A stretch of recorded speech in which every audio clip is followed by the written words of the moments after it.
Today on the Cooligans, we will be joined by Fafa Picault of F. Finally, it's been long overdue.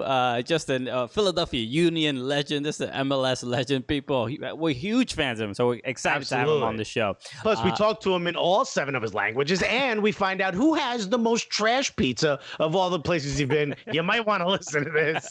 So all this and more today on the Cooligans.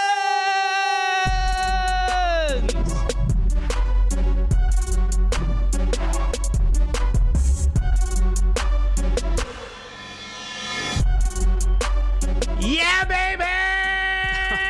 Okay. Here it is. Okay. I'm gonna die. Okay, we did a vibe check, and they're very high right now. Yeah. Well, I mean, if you listen to this, you know the vibe. Okay. The vibes are clear. So we're excited about today's show. Welcome to the Cooligans. My name is Christian Polanco. I'm Alexis. All right, we are the Guerrero. Cooligans. We are your favorite stand-up comedians. I host the funniest soccer show that you have ever seen. And we're excited about today. But hold on, it's not just the funniest; it's also the gulliest. Okay, we can't. That's right, that. and our guest embodies that completely. So 100%, and I pronounced 100 perfect. So we're excited about today's guest. Obviously, Philadelphia Union legend, currently at FC Dallas. Nah. New York City's own. We got to start right there, my guy. New York City's own, and then he went and graced Philadelphia with that New York City excellence. Yes, please introduce our guest, Alexis. And now he's in Dallas showing them what's up, right? How to eat a bacon, egg, and cheese correctly. Ladies and gentlemen, unless you're driving, put your hands together for the one, the only, our amigo, because now we know he speaks Spanish, Fafa Picault. What's going on, guys? Fafa. I love the introduction. Yeah, baby, we gotta give it to you, yo. Fafa, man, look, we are like a lot of people. We're huge fans of you, especially while you were at the Philadelphia Union. Was when you got introduced to us, and obviously, we would go to Yankee Stadium and watch you just burn some of the left and right backs because you're too damn fast. But dude, thank you so much for joining us, man. We're, like I said, we're huge fans of you, and I mean, there's a lot to talk about. But Alexis did mention you are from New York, but you are a person who's been around the world. We were talking beforehand. You speak 7 languages. Why, bro? I just moved a lot, to be honest. And then I grew up around a lot of different cultures. And I mean, growing up, I wasn't the first one in the house. We have a very cultured family within our house, and I was probably the last one that was expected to learn more languages. And life just kind of taught me as I went along. So I learned 7 total, but I'm fluent in 5 of them. You say that as if like you're giving yourself some sort of grace here. Like, well, guys, I'm only like that's. Let me see. English is my second language. I learned Spanish. That was my first language, and I speak both of them at about a 50% capacity. Now you speak 5 languages.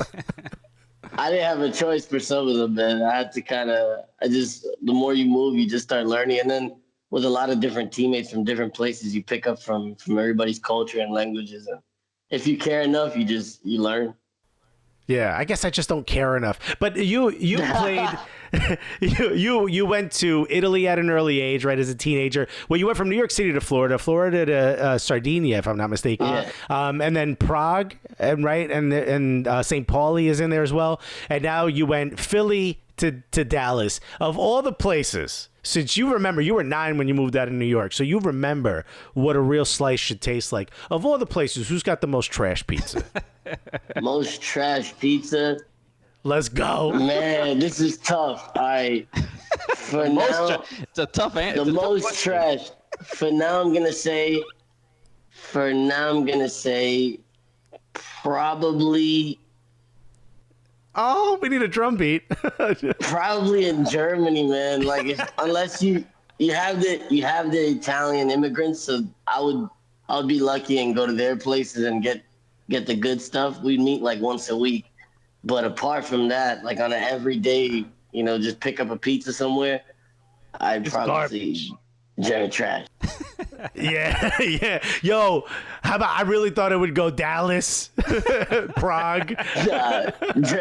Prague's up there with Germany. Don't take me wrong. Dallas, I'm fresh, so I'm gonna cut them slack for now. But yeah, New York, you can't really beat New York, Italy, and then you have Miami as well. Like, Yeah, and in that order though, New York above Italy. I like where your head's at, Fafa. oh, it's home. That's the Hell first yeah, home, hell man. yeah, You got baby. yeah, definitely. And so when it comes to your sense of like, I guess maybe is it New York? Is that where you feel like you are from? I mean, you've been introduced to so many different cultures. Is there anyone Yeah. after New York? What's second best? It's difficult, honestly, because I grew up split between New York and Miami, so I claim both. Obviously, my attitude is a lot more New York than Miami. It's just that I don't have the time for foolery, and but I still care. I do have a big heart. It's very split, but then I'd say a lot of the Italian culture is in me as well. So it's very difficult to say. Kind of depends what side of the pillow or the bed I wake up on, however they say it. But but yeah, I'd say New York first, and then I mean Miami's very Latino influenced, and so that's also a big part of me. But so is New York. So I don't know who to credit that to. And then Italy's definitely a big part of my culture. You know, it's funny. It's like we're so similar. Like Christian's Dominican, I'm Cuban, and I spent like when I started getting in trouble. I'm from Newark, New Jersey. When I started getting in trouble, my mother would send me to Hialeah, which is like, another boot camp for getting in trouble. Like, I just refined what I learned in Newark. But Haitians are a big part of Newark and a big part of Miami. So I always grew up around a lot of Haitians. He's Dominican, which is part of the culture as well, part of Hispaniola. Like it's so funny you're saying that like Miami and New York, because I always saw the attitudes were the same. It's just Miami is just like a bit more of a relaxed version of New York. Like they don't care to be on time. Where in New York, like we got to get there 15 minutes early because the train's gonna be late. Like that's the major part of why New Yorkers are considered rude. Just nobody has actual time. It's not the New Yorkers are rude. Nobody has time for the foolery. So it's just like, if you're not saying anything serious to me right now, I got to go get this money to pay these bills. Yeah, then I'm out. Also, could you get out of my way, my guy? Yeah, you just facts. So it's not anybody trying. So for those that are listening that don't understand New Yorkers, no, New Yorkers are not rude. I'd go as far to say, as much as I love my Miami people are way more rude than New Yorkers. You don't understand it unless you're there for longer than your 4 days of spring break. Yes. Yeah, South Beach spring break is not real Miami people. Like, come down south. Hell yeah, dog. Yeah. Hit up Hialeah. We got more with Fafa after this. All right.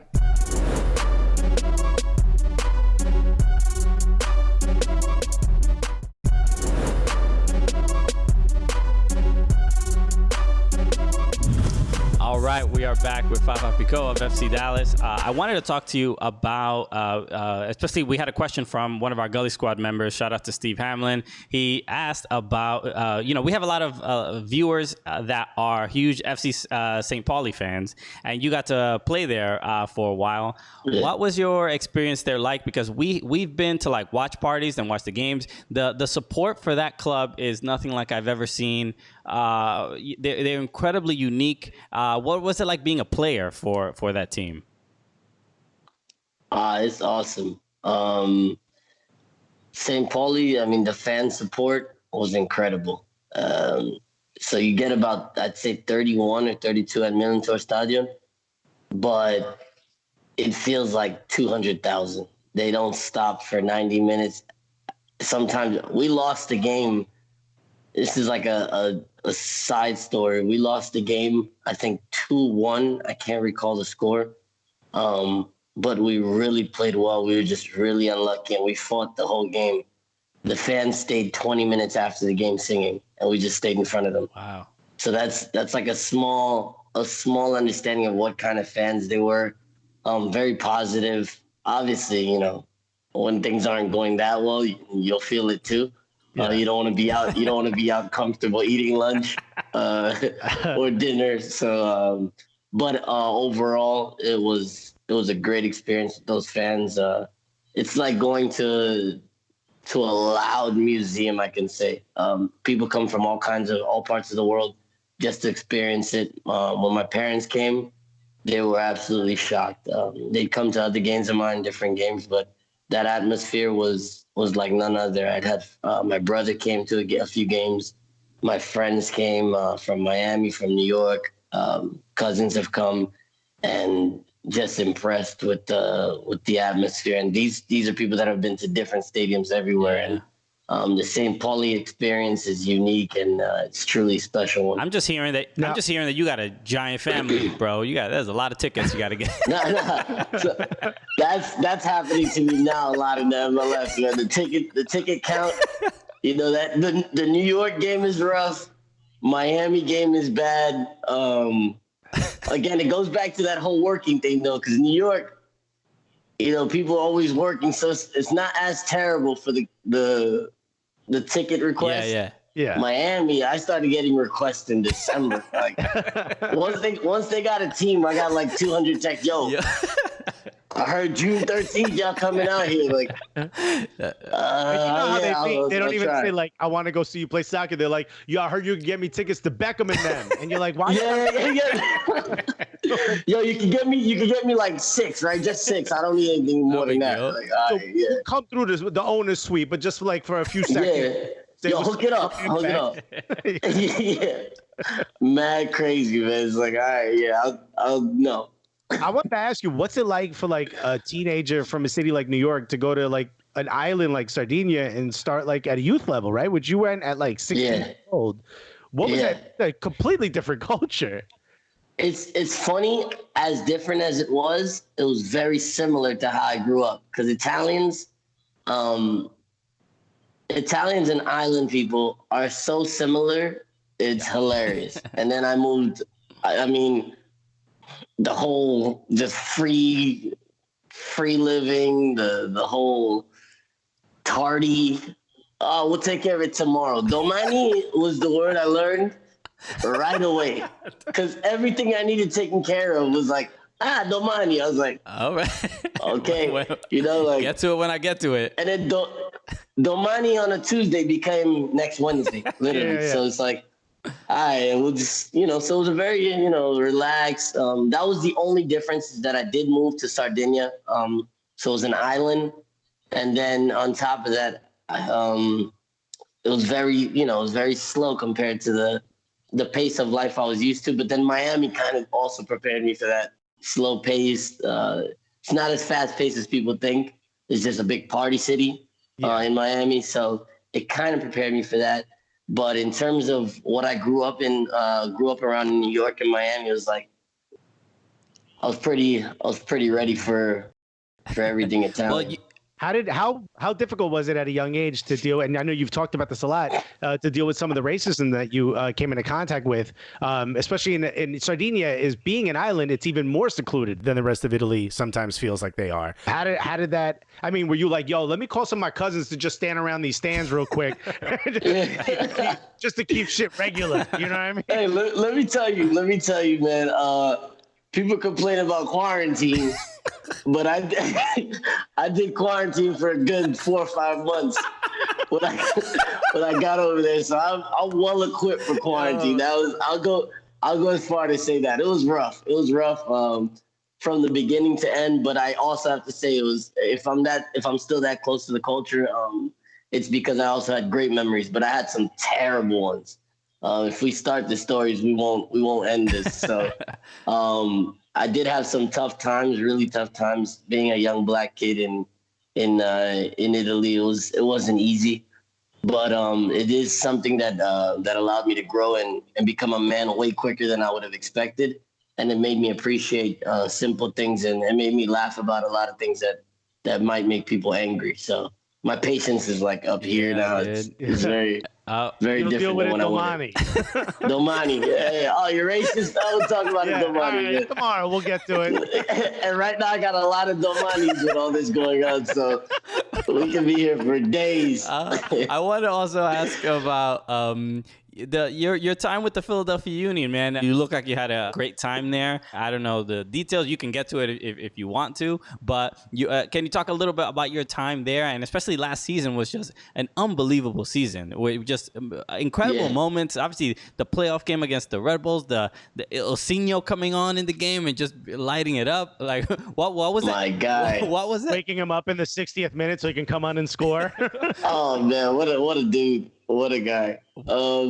Philly in general was it was a great experience overall. I got there when I first got there. It was in a strange way after trying to leave on different loans that were blocked. And I could finally come over back to the States instead and play. So Philadelphia came up, and it was the perfect solution. I was close to New York, 2.5-hour flight from Miami. So I was like, yeah, let me stay East Coast. I can kind of see family more often, and being I never lived in Philly, but it was close enough to what I was used to where I'd feel more at home in that city life, and not feel kind of out of my comfort zone. And when I got there, I was like, all right, where am I? I don't understand anything. This is really different from New York. It's not as similar. But then I started realizing there were very, very small similarities, and the city grew on me. The city grew on me tremendously. I started to know everybody in the city, but immediately teammates were great. CJ Sapong, I always say he kind of just passed me the keys to the city of Philly before he left. Gave me a lot of contacts. I made a lot of contacts on my own. Jim was a great coach to me. Our locker room camaraderie and brotherhood in that team, it was special. The last year was a bit more difficult for me because we switched to formation. We had a new director that he was going in a different direction. I was promised some things that I didn't get for a year and a half. And, at the end of the day, as a player, this is your livelihood. So you have to make the most of it in the short amount of time. And that's the reality. It's not, nobody's going to pay my bills in 15 years for me. So I have to do everything that I can now. I give everything that I can.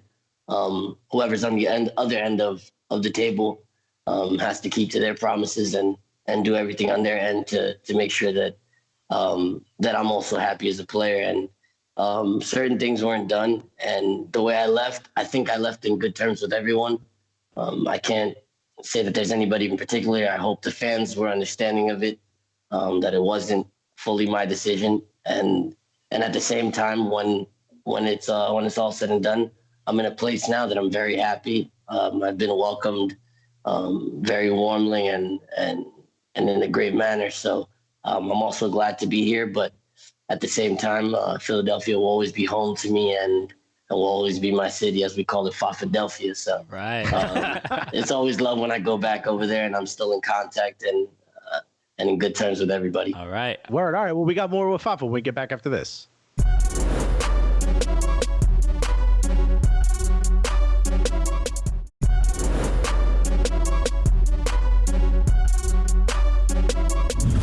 That's right, baby. We are back on the Cooligans. We're still here with Fafa Picault, okay? So far, the homie, Fafa Picault. This is the Fafa Hooligans, we're going to call it. He doesn't get to be Fafa. My question is, so now you're in Dallas. Speaking of Miami, Lucci is a Hialeah kid, right? Which is now your coach. Has that added a little bit to maybe your comfortability in Dallas? Yeah, definitely. I mean, Lucci's a 305 legend. So when I first signed, I got hit up for the tickets, and also, yo, you gonna play for Lucci? Like Lucci, you know how you said Beckham before? It was like, yo, you gonna play for Lucci? Yeah. So Lucci's, it's nice to be over here playing for him. Obviously, he definitely understands me as a person because he knows where I grew up, and I understand him. And it's tough coming out of Miami because there's such a lack of discipline, so much talent, so many amazing players, and one, there wasn't as much opportunity for those that were disciplined, and then two, There's a lot of guys that just lack discipline growing up. So I always have respect for somebody that did come out of Miami, because I know it takes an extra amount of discipline to get wherever you want to go leaving there. What's it? Yeah, don't talk about my cousins like that, Fafa. That's my people too, man. Has anyone called him Lucci Mane yet? I mean, am I the only one? It's not going to be us. All right, so then Christian and I got to do it. What? Yeah, because I'm not catching that fine. It's hilarious. What is it? FC Dallas. Obviously, they put out incredible talent when it comes to the men's national team. It seems like the system there is rigid, right? It seems like it's serious about like, yo, you come here to work. What is it like compared to some of the other teams that you've played with and played for?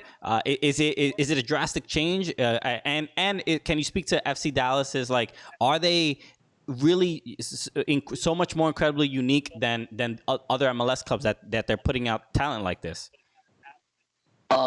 Yes, it's honestly it's special over here with what they do with the young players and how they bring them out. I'd say Philly would have been the second team in the MLS that does that.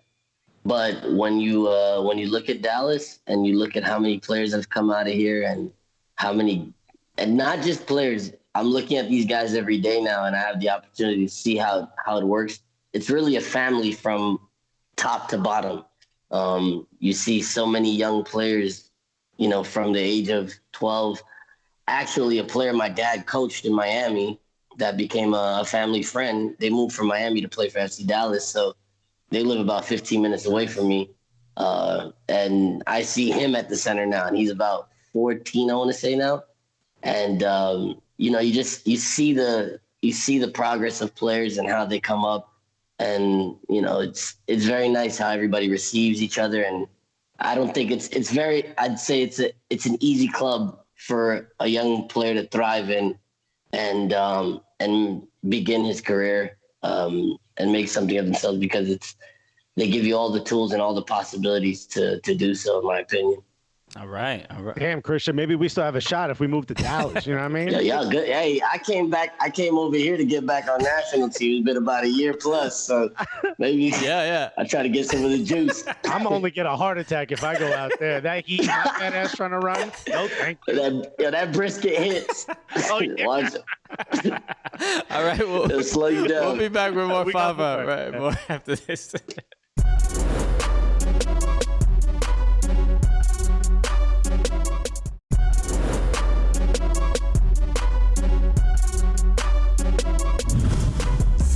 We did it again. Thank you. We're amazing at this, aren't we? Jesus. Thank you, Fafa Picault of FC Dallas. Thank you so much for joining us, man. We really appreciate it. Thank you, guys. Great dude. So we appreciate your time. I know we've been waiting for a long time to get you on the show. I'm sorry it's under these circumstances. So if you're ever back in New York and this is these are great circumstances. At least we had time. So everybody, make sure you follow Fafa Picault on social media. You'll see his social media handles, and if anyone's listening, you mind just mentioning your social media handle real quick, Fafa? Yeah, so it's my name, Fafa Picault. That's my Instagram, and then my Twitter's FafaGoal23. All right, there we go. So we appreciate you, man. So we always end the show the way we normally do. So for Fafa Picault, my name is Christian Polanco. I'm Alexis Guerreros, and together, what are we? The Cooligans!